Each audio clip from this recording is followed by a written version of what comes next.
My neighbor built a $50,000 zero-cents fence to steal my ranch, so I turned her gate into a toll road that charges her $500 zero-cents every month to leave her own house.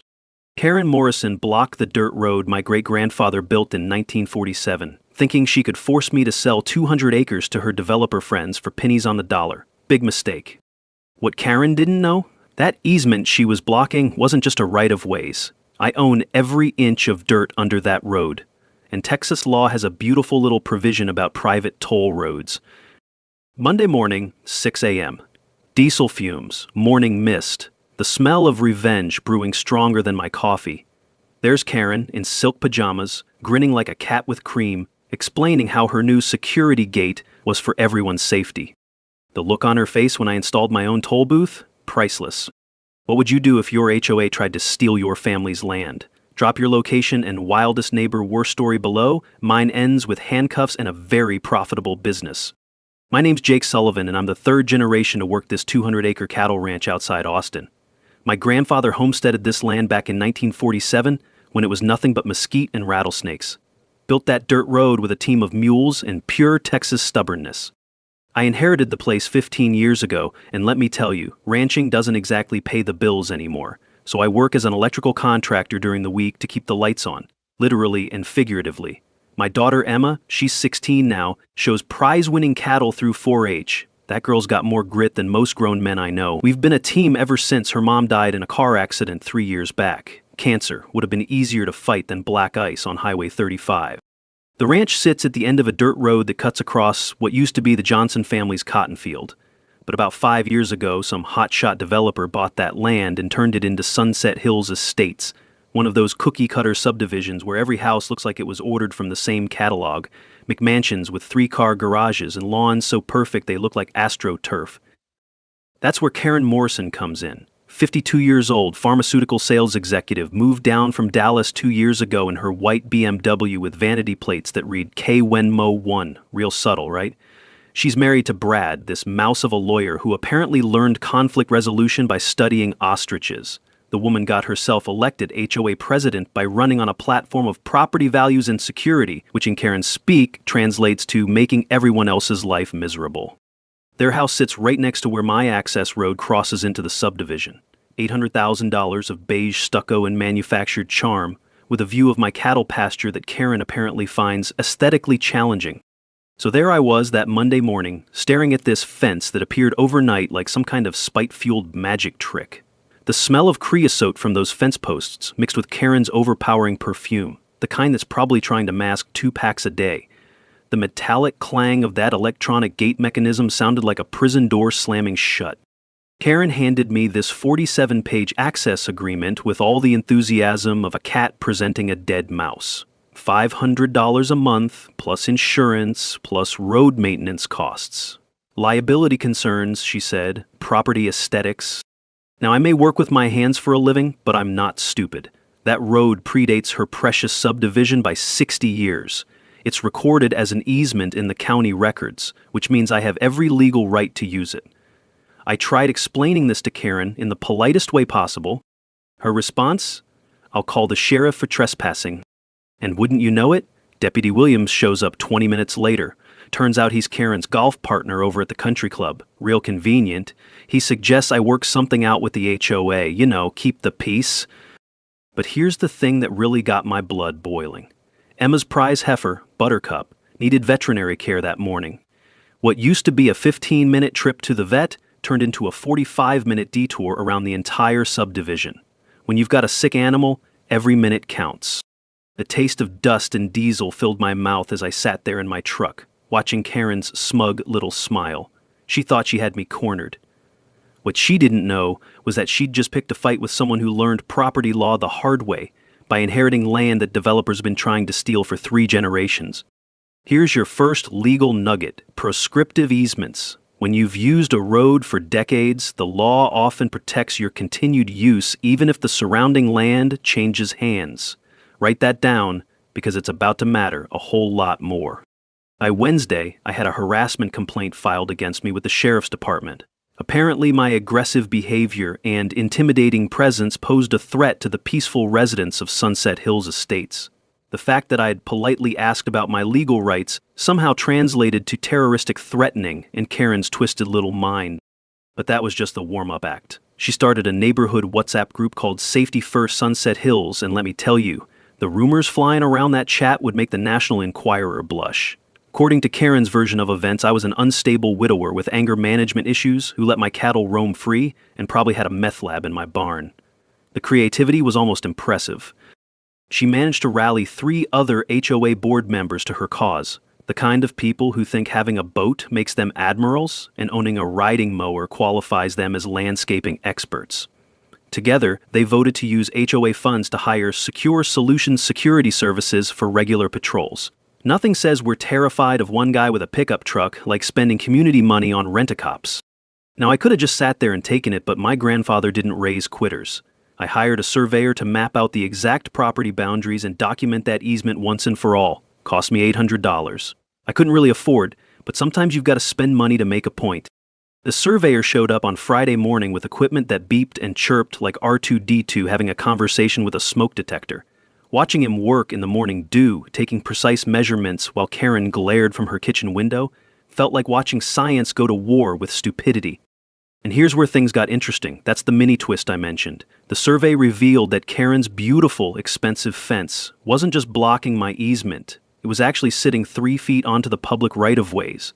The county has very specific setback requirements, and Karen's fence violated every single one of them. I filed a complaint with county code enforcement faster than you could say property line violation. Nothing like using the bureaucracy against someone who thinks they're above the rules. But Karen wasn't going down without a fight. The following Tuesday, I got a certified letter from Harrison, Blake & Associates. That's Brad's law firm, in case you missed the family connection. A cease and desist order, claiming I was harassing HOA officials and demanding I stop my campaign of defamation and intentional infliction of emotional distress. The letter was longer than most Stephen King novels and about twice as scary, threatening to sue me for everything from harassment to interfering with business relationships. Legal fees could easily cost me the ranch, and Karen knew it. This wasn't just about a road anymore. It was about whether a working family could stand up to someone with deeper pockets and connection. That night, I sat in my kitchen under the yellow glow of an old lamp, examining those legal documents with hands that were more comfortable holding wire strippers than court papers. The smell of leather and hay drifted in from the barn, where I usually retreat when life gets complicated. But this time, running away wasn't an option. Emma found me there around midnight, still reading. That girl's got radar for when her dad's worried. "We're not giving up, are we?" she asked, with the kind of quiet determination that reminds me of her mother. "Not a chance," I told her. "Your great-grandfather built this place with his bare hands. We're not letting some wannabe queen bee take it away." The next morning brought unexpected support. Ralph and Betty Kowalski, married 50 years and tougher than boot leather, stopped by with coffee and sympathy. They'd watched the whole drama unfold from their house across the road. "Seen this kind of thing before," Ralph said, sipping coffee from a mug older than most cars. Developers and their pet HOAs trying to squeeze out the locals. Even the feed store owner mentioned that other folks were having HOA troubles. Turns out Karen's little kingdom of control was making enemies faster than a politician during campaign season. Emma's 4-H advisor, Mrs. Peterson, pulled me aside at the next meeting. "Document everything," she said. "Photos, recordings, witnesses. If this goes to court, you'll need proof. Here's your second legal nugget. Always document harassment when it happens. Photos, recordings, witness statements. They all matter in court, and memories fade faster than old jeans. Get it in writing, get it dated, and keep copies somewhere safe." The sound of my boots on the porch that evening felt different somehow. Heavier, like the weight of 3 generations was settling on my shoulders, but also determined. Karen thought she could intimidate me with lawyers and fees and fancy letterhead. She was about to learn that sometimes the best defense is a good offense, Texas style.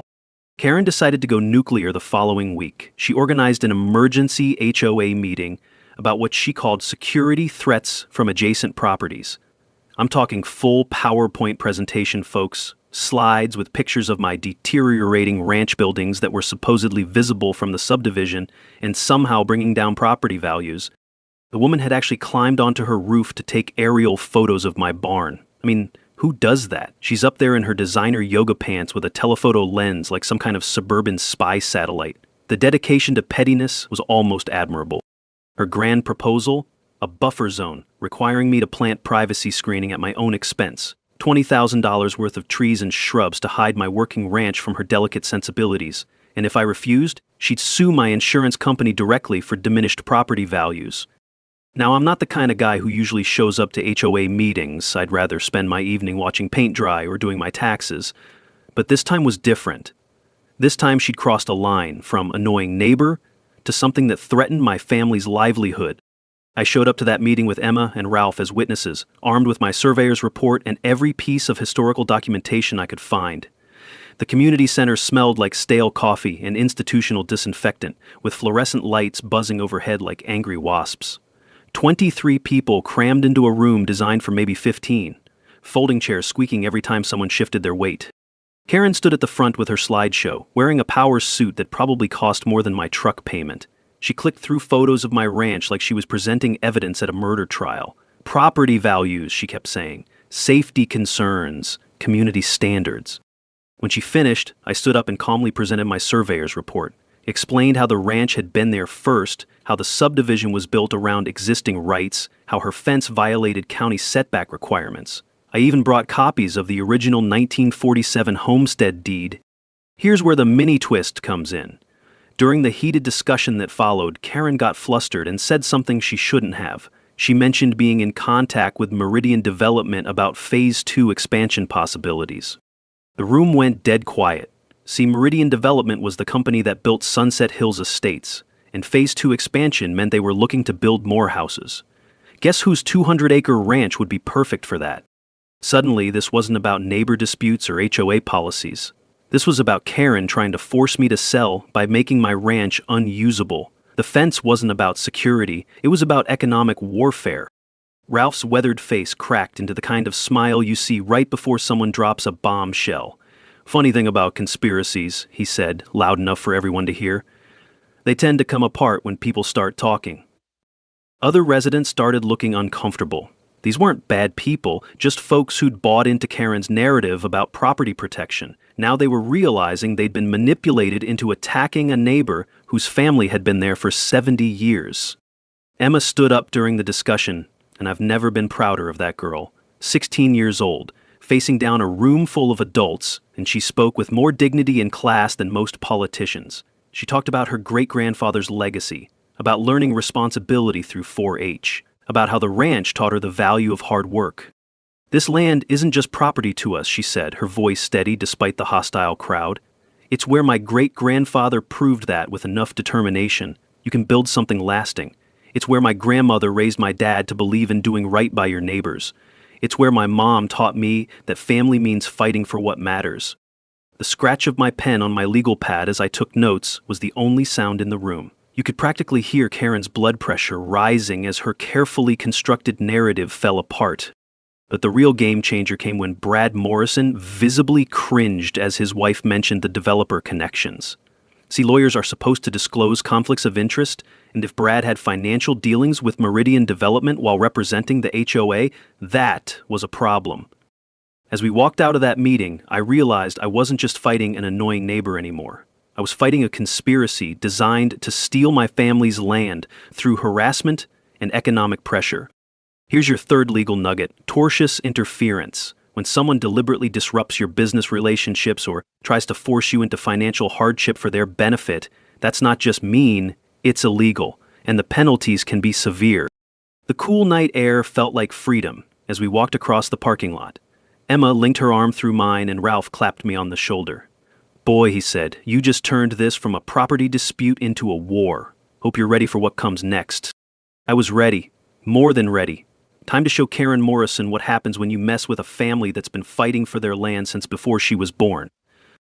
Karen's response to having her conspiracy exposed was to double down on crazy. Within a week, she'd filed a formal complaint with the county, claiming my cattle posed health hazards to the subdivision. According to her report, my prize-winning Angus were apparently disease-ridden menaces threatening the safety of innocent children. But that wasn't even the worst part. She started sending anonymous letters to Emma's school, reporting unsafe home conditions and claiming I was an unfit parent. My 16-year-old daughter came home crying because the guidance counselor had pulled her out of class to ask if she felt safe at home. The look on Emma's face when she told me about it, I've never wanted to strangle someone with my bare hands more than I did that moment. Then Karen went after my livelihood. She used her HOA connections to start calling my electrical contracting clients, suggesting they might want to reconsider hiring someone involved in legal troubles. Lost 3 jobs that week, including a $15,000 0 cents commercial project I'd been counting on to pay for Emma's college applications. The final straw was her social media campaign.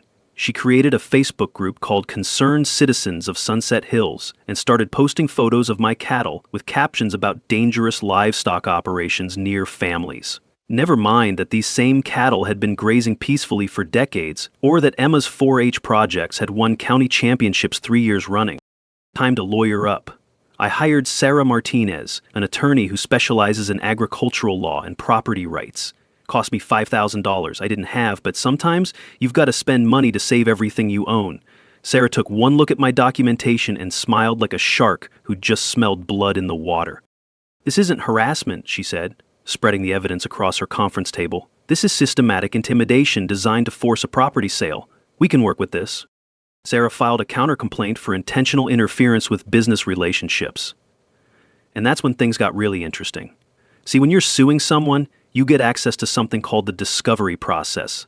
Basically, you can force them to hand over documents and answer questions under oath, and boy, did we discover some interesting things. Karen owed $47,000, 0 cents in back taxes on her property. That explained the desperate need to increase property values quickly. But the real bombshell came when we found out she'd used HOA funds to pay for that fence. $23,000, 0 cents in community money spent on what was essentially a personal vendetta.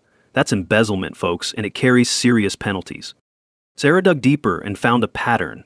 Karen had lived in 3 other Texas subdivisions over the past decade, and in each one she'd been involved in similar conflicts with rural neighbors. Always the same playbook: harassment, legal threats, mysterious developer connections, and eventual forced sales. The tide started turning when the local newspaper picked up the story. A reporter named Jim Santos had been covering HOA abuse cases across the state, and our situation fit his series perfectly. David versus Goliath stories sell papers, he told me over coffee at the diner, especially when Goliath turns out to be corrupt. Other victims started coming forward. A retired teacher whose vegetable garden was declared a health hazard, a disabled veteran whose service dog was banned from HOA common areas, an elderly couple forced to remove their late son's memorial garden because it violated landscaping standards. The Ranchers Association offered support and legal fund contributions. Turns out protecting working agricultural land from suburban encroachment is a big deal in Texas. Who knew? But the biggest surprise came from inside Karen's own house. Brad Morrison showed up at my door one evening, looking like a man who'd been carrying a heavy secret too long. He handed me a manila envelope and said, "I can't watch this anymore." Inside were HOA financial records going back 2 years. Every questionable expense, every suspicious payment, every violation of fiduciary duty documented in black and white. Brad might be a mouse, but he'd kept meticulous records of his wife's crimes. "She's been skimming money for months," he said, refusing to come inside for coffee. "The fence was just the biggest expense. There are others." Emma's 4-H group organized a Save Our Ranches awareness campaign, complete with t-shirts and bumper stickers. That girl turned into a social media strategist overnight, posting videos about ranch life and agricultural heritage that started going viral. Nothing like having a 16-year-old teach you about public relations. But the emotional toll was getting heavy. I found Emma crying over social media bullying from other kids whose parents had bought into Karen's narrative. She was losing friends, getting dirty looks at school, dealing with stress no teenager should have to handle. Ralph stopped by that evening and found me staring at a letter from a real estate company offering to buy the ranch for fair market value. "You thinking about it?" he asked, settling into my porch chair with a grunt.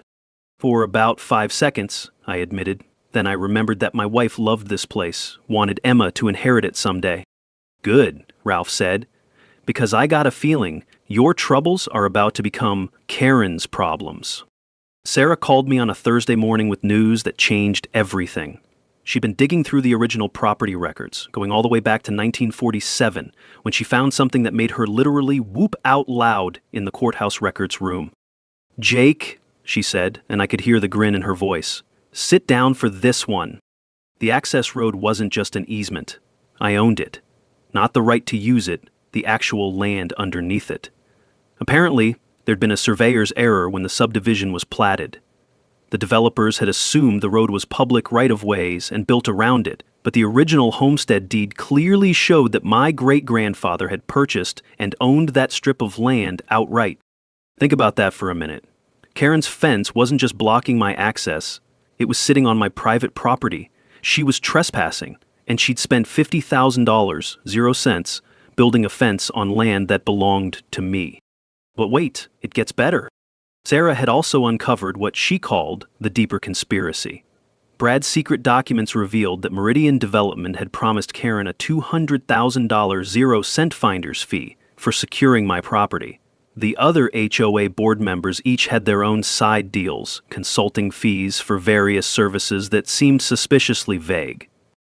We're talking about potential criminal charges here. Mail fraud for those fake legal threats sent on Brad's law firm letterhead, wire fraud for the electronic communications about forcing the sale, and if we could prove coordination between multiple parties, RICO charges. That's the law they use to prosecute organized crime. Even the county commissioner was getting campaign contributions from Meridian Development. The whole system was rotten from top to bottom. That's when Sarah suggested something that was either brilliant or completely insane. If you own the road, she said, you can control access to it, including charging fees. The irony was beautiful. Karen had built the perfect infrastructure for a toll operation. All we had to do was flip the script. Instead of fighting to remove her fence, we could install our own toll system and charge everyone who used my road to access the subdivision. "Is that legal?" I asked. "Completely," Sarah said. "Private road owners can charge reasonable fees for usage. There's precedent all over Texas." That night, I sat on my porch with Emma, watching the sunset paint the sky orange and purple over our pasture. The smell of evening air carried the sound of cattle settling down for the night, mixed with the distant hum of subdivision air conditioners working overtime. "Dad," Emma said, "are we really going to charge people to use our road?" "We're going to charge them exactly what Karen wanted to charge us," I told her, $500 a month plus maintenance fees. Emma laughed, the first real laugh I'd heard from her in weeks. "That's beautifully evil." Ralph wandered over with a beer and settled into his usual chair. When I told him about Sarah's discovery, he just nodded, like he'd been expecting it all along. "Your great-grandfather was a smart man," he said. "Always said he bought that land fair and square, every inch of it. Looks like he was keeping better records than the county." The next morning, I visited my wife's grave to tell her about the plan. Sounds crazy, I know, but I needed to hear myself say it out loud. We'd fought so hard to keep this place, and now we had a chance to not just save it, but make it profitable. "Wish you could see Emma," I told the headstone. "She's got your fight in her, and my stubborn streak. This Karen woman picked the wrong family to mess with." Here's your knowledge nugget. Adverse possession works both ways. When someone wrongfully uses your land, you can reclaim it with interest and penalties. Sometimes, the best defense really is a profitable offense. Building a toll road system sounds complicated, but when you've got the right team, amazing things happen. Ralph turned out to be more than just a retired neighbor. He'd been the county surveyor for 30 years before hanging up his measuring tape. Betty had taught elementary school for 4 decades and knew how to organize people like a general commanding troops. Marcus Chen, my electrical contractor buddy, took one look at the project and grinned like a kid on Christmas morning. "Solar-powered toll booth with automatic license plate recognition? Dude, we're basically building the future." Even Brad Morrison was secretly helping, feeding us inside information about Karen's increasingly desperate strategies. Turns out, when your wife is committing federal crimes with your law firm's letterhead, you develop a sudden interest in damage control. First step was setting up the legal structure. Sarah helped me file paperwork to establish Lone Star Access Solutions, LLC, a proper business entity that would protect my personal assets from any lawsuits Karen might throw at us. She explained that LLCs create a legal shield between your business activities and your family's financial security. The county permits took 2 weeks and cost $847, 0 cents in fees, but we got approval for commercial road operation and electronic toll collection. I had to laugh at the irony. Karen's own fence posts became the foundation for our toll booth. Nothing like recycling your enemy's mistakes into your own success. Arcus designed a system that would make NASA jealous. Solar panels to power everything, digital cameras for security, and automatic license plate recognition that could track who owed what. We calculated fees to exactly match Karen's original demands. $25, 0 cents per month for unlimited access, or $5, 0 cents per trip for occasional users. Betty researched comparable toll rates from other private roads across Texas. Turns out, there are more private toll roads than most people realize, and our rates were actually on the low end. Fair and reasonable, she declared, which, in Betty speak, means legally bulletproof. The community response was incredible. Local ranchers donated materials faster than we could haul them away. Concrete, lumber, steel posts. It was like an old-fashioned barn raising, except we were building justice instead of storing hay. The feed store provided free equipment rental, and everyone wanted to be part of sticking it to the HOA bullies.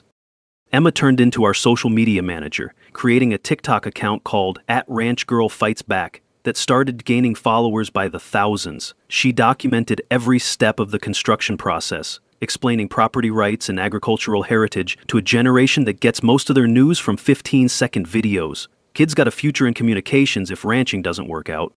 Jim Santos from the newspaper embedded himself like a war correspondent, documenting the entire process for his ongoing series about HOA abuse. Having media coverage meant Karen couldn't try any of her usual sabotage tactics without witnesses. Sarah prepared our lawsuit against Meridian Development for conspiracy and fraud. She also filed criminal referrals with the district attorney's office about the HOA embezzlement and contacted the FBI about potential mail fraud and RICO violations. When you're fighting corruption, you use every weapon in the legal arsenal. The psychological warfare was almost as satisfying as the construction. I posted official notices on the subdivision entrance about the upcoming toll implementation, legally required 30-day notice to affected property owners.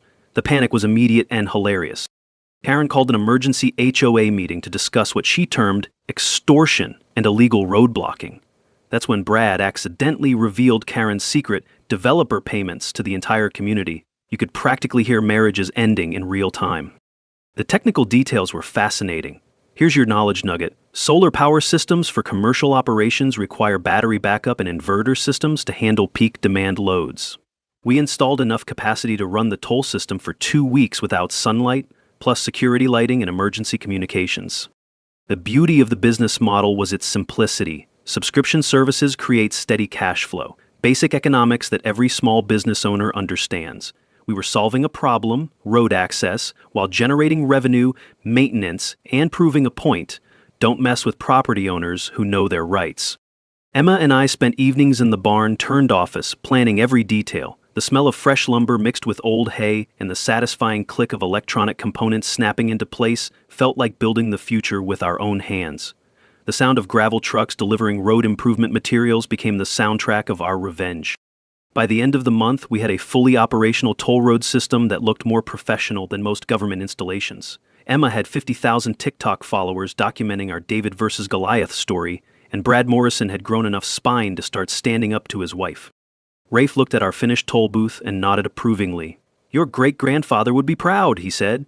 "Taking something meant to hurt you and turning it into something that pays the bills? That's pure Texas thinking." The electronic beep of our first test transaction was the sweetest sound I'd ever heard. Karen's fence of oppression had become our gateway to financial freedom.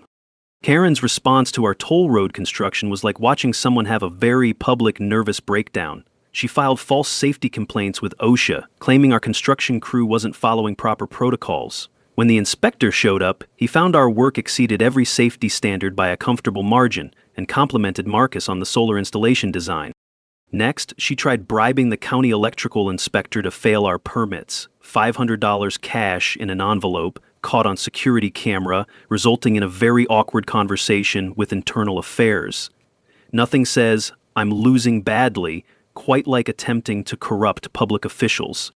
Then came the hired protesters. I'm not kidding. Karen actually paid 20 people to show up with signs reading "Stop the Toll Road Tyranny" and "Protect Our Property Values." The fact that half of them had Louisiana license plates and couldn't pronounce Sunset Hills correctly kinda gave away the game.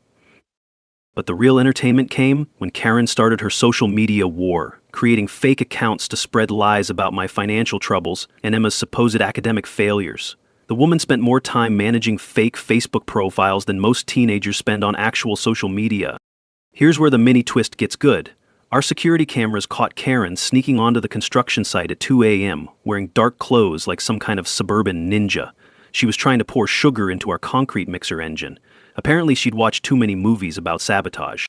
The problem with Karen's plan was that she tripped over a wheelbarrow in the dark and fell face first into a patch of fresh concrete. The security footage of her struggling to get up, covered in gray slop and cursing like a sailor, went viral on Emma's TikTok account within hours. 3 million views and counting. She had to call 911 to get unstuck from the concrete, which meant explaining to paramedics why she was trespassing on private property at 2 a.m. wearing a ski mask in July. The local fire chief couldn't stop laughing long enough to operate the hose. Karen's lawyer husband tried filing an emergency injunction to stop our toll road construction, claiming it violated public access rights. Big mistake. When you drag a judge into your family drama, you better have ironclad evidence. Our case was so solid that the judge not only denied the injunction, but ordered Karen to pay our legal fees. The Bar Association also opened an ethics investigation into Brad for filing frivolous lawsuits and allowing his personal conflicts to interfere with professional judgment. Nothing ends a legal career faster than using the court system for personal vendettas. The community response was shifting in our favor faster than a Texas thunderstorm. 3 HOA board members resigned rather than be associated with Karen's increasingly unhinged behavior. Local businesses started advertising toll road construction worker discounts, turning our project into a symbol of standing up to bullies. Regional TV news picked up the story, and suddenly we had reporters camping out at the ranch asking about David versus Goliath battles in suburban Texas. Emma handled the interviews like a seasoned politician, explaining property rights and agricultural heritage with the kind of clarity that made me wonder if she should run for office someday. Instead of pressing criminal charges for the sabotage, I decided to offer Karen a choice: community service, working with Emma's 4-H club, or face prosecution for criminal mischief and trespassing. The psychological pressure of having to help the very people she'd been trying to destroy was pure genius, if I do say so myself. But Karen's problems were multiplying faster than rabbits in spring. Her tax troubles became public record when the newspaper investigated her financial situation.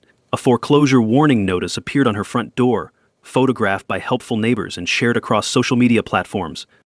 The smell of desperation was almost tangible when Karen approached Meridian Development demanding immediate payment for her consulting services. The developers, facing their own FBI investigation, cut ties faster than you could say criminal conspiracy. Our electronic toll system experienced some mysterious technical difficulties during the first week of operation. Investigation revealed that Karen had hired what she called a computer expert to hack our system. The expert turned out to be a 14-year-old neighbor kid she'd paid $50 to break the cameras. When the kid's parents found out, they marched him over to apologize and offer to work off the damages. Smart kid, actually. I hired him as our part-time tech consultant. Nothing like turning your enemy's sabotage into a recruiting opportunity. The taste of victory was getting sweeter every day. Our toll road generated $2,800.00 in the first week from residents who chose monthly passes over the inconvenience of detours. Emma managed the payment app and customer service with the efficiency of someone who'd been running businesses her whole life. The whir of news helicopters circling the ranch became our new background soundtrack, mixed with the satisfying beep of toll transactions and the increasingly frantic sound of Karen's voice during her public meltdowns. "Dad," Emma said one evening as we watched the sunset from our profitable toll booth, "I think we broke her." "Nah," I replied, watching Karen pace frantically in her yard across the way. "She broke herself. We just gave her the tools." Karen's final desperate moves were like watching a cornered animal lash out at everything around it. She filed a complaint with the Texas Department of Agriculture, claiming my cattle were spreading some kind of mysterious disease that threatened the entire subdivision. The state veterinarian who investigated found my herd healthier than most show animals and commended our vaccination and health management protocols. Next came environmental accusations. Karen claimed our toll road construction violated wetland protection laws, despite the fact that we were improving an existing road on bone-dry Texas hardpan. The environmental inspector spent about 10 minutes confirming that the nearest wetland was 15 miles away. Then she went nuclear on the family front. Karen tried to have Emma removed from our home, filing reports with Child Protective Services claiming unsafe living conditions and exposure to dangerous machinery. The CPS worker who visited actually complimented me on our safety measures and Emma's obvious well-being, then suggested Karen might need psychological evaluation for filing false reports. But Karen's most desperate move was threatening to expose my supposed tax evasion. Problem was, I've never evaded taxes in my life. Hard to hide income when you're barely making ends meet. The IRS investigation she demanded resulted in a clean audit and a letter commending my record-keeping. Meanwhile, our toll road business was thriving beyond my wildest expectations. First-month revenue hit $12,000 with most subdivision residents choosing monthly passes over the inconvenience of detours. Emma's customer service skills turned angry callers into satisfied customers who actually appreciated having a maintained, well-lit access road. The media circus had grown from regional interest to national attention. Small-town Texas, toll road justice, became a trending topic on social media. Emma's TikTok following hit 500,000, and she started getting sponsorship offers from agricultural equipment companies. My 16-year-old daughter was becoming the face of property rights activism.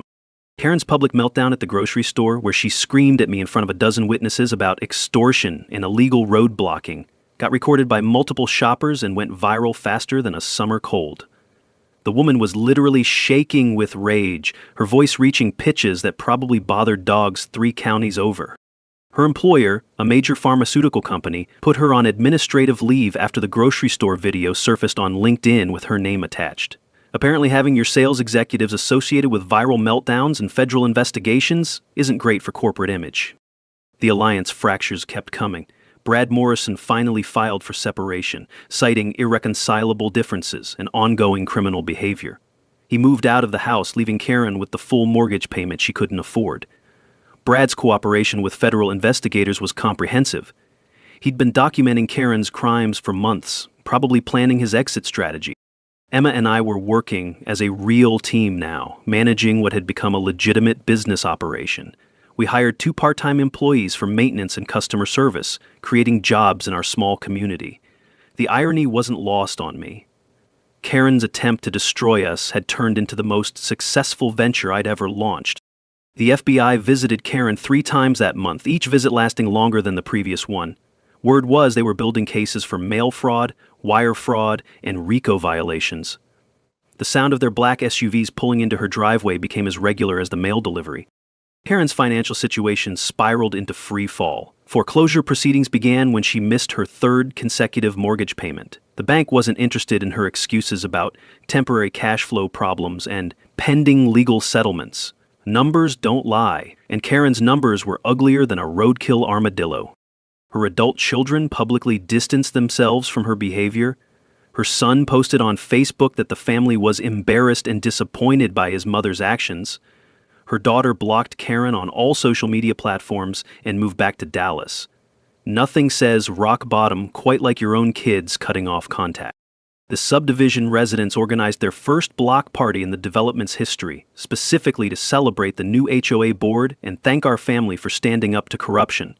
Former enemies became friends, united by the shared experience of being manipulated by someone they'd trusted with their community funds. The technical success of our toll road operation attracted attention from the Texas Department of Transportation, who studied our model for potential broader application. Solar-powered, automated toll collection systems could revolutionize rural infrastructure funding. Emma started talking about studying business and engineering in college. The pressure was clearly getting to Karen. Her midnight pacing in the backyard, the increasingly frequent visits from process servers, the constant phone calls to lawyers who wouldn't return her calls. It was like watching someone's life implode in slow motion. "Dad," Emma said one evening as we reviewed our surprisingly healthy business financials, "do you think she'll try something really crazy?" I looked across the road at Karen's house, where every light was on at 2 a.m. and shadows moved frantically behind the curtains. Honestly, I think she already has. Now we're just waiting for the consequences to catch up. The county commissioner's court meeting that Tuesday morning was standing room only. 237 people crammed into a room designed for maybe half that number, with 5 TV news crews, newspaper reporters, and what seemed like half the internet filming everything on their phones. FBI agents sat in the back row taking notes. and the district attorney's office sent their best prosecutor to observe. The agenda item read public comment on private road access rights and HOA governance. But everyone knew this was really the trial of Karen Morrison versus basic human decency. The irony was beautiful. Karen had requested this agenda item herself, thinking she could rally public support to expose Jake's illegal activities. She'd miscalculated, badly. Karen showed up wearing her most expensive power suit, the kind that screams, "I have money and lawyers," but her hands were shaking as she approached the podium. The fake confidence was cracking like old paint on a barn wall. "Citizens of this county," she began, her voice already too high and getting higher, "are being extorted by illegal toll road operations that violate public access rights and constitute highway robbery." The dramatic pause she'd planned was interrupted by someone in the audience snorting with laughter. She demanded the county shut down our toll operation immediately and arrest me for extortion, harassment, and economic terrorism. Yes, she actually said economic terrorism about a toll road in Texas. When Karen finished her 15-minute rant, complete with theatrical tears and victim narrative, the room was so quiet you could hear the air conditioning humming. Then Sarah Martinez stood up with a briefcase full of justice. "Your Honors," Sarah said, setting up a laptop connected to large screens around the room, "allow me to present the actual facts." What followed was a methodical destruction of Karen's credibility that would have made Perry Mason proud. Timeline of harassment and fraud displayed in living color. Financial crimes totaling $73,000 in misappropriated HOA funds, documented down to the penny. Recorded conversations with Meridian Development about forcing property sales through economic pressure. The room watched in stunned silence as Karen's conspiracy unraveled on multiple high-definition screens. Email exchanges about making life difficult for rural holdouts. Text messages discussing finder's fees and consulting payments. Bank records showing HOA money diverted to personal accounts. Then Emma took the podium, and I've never been prouder of any human being in my life. 16 years old, speaking without notes to a room full of adults, cameras rolling, her future on display for the world to see. "My great-grandfather built this ranch with his hands and his heart," she said, her voice steady and strong. "My grandmother raised my dad to believe in doing right by your neighbors. My mom taught me that family means fighting for what matters even when it's hard." She talked about the impact on her education, her social life, her mental health, about learning that some adults will lie and cheat and steal to get what they want, but that doesn't mean you give up fighting for what's right. "I want to thank this community for showing me that for every person who chooses corruption, there are dozens who choose courage," Emma continued. "And I want to announce that I've received a full scholarship to study agricultural law at Texas A&M, so I can help other families protect their land and their legacy." The applause started slowly, then built to a roar that lasted 3 full minutes. But the real mic drop moment came when Ralph Kowalski took the podium carrying a folder older than most people in the room. "I've been county surveyor for 30 years, Ralph said, his weathered voice carrying the weight of absolute authority. "And I've got the original 1947 surveyor's notes right here." He opened the folder and pulled out hand-drawn maps that looked like historical artifacts. Jake's great-grandfather didn't just own the road. He owned 50 more acres than anyone realized, including most of what Meridian Development has been marketing as available expansion property. The room erupted. Karen's face went white as old bone. The Meridian Development representative in the third row started making frantic phone calls. "Real estate fraud," Ralph continued calmly, "is a federal crime." That's when the FBI agent stood up and walked toward Karen.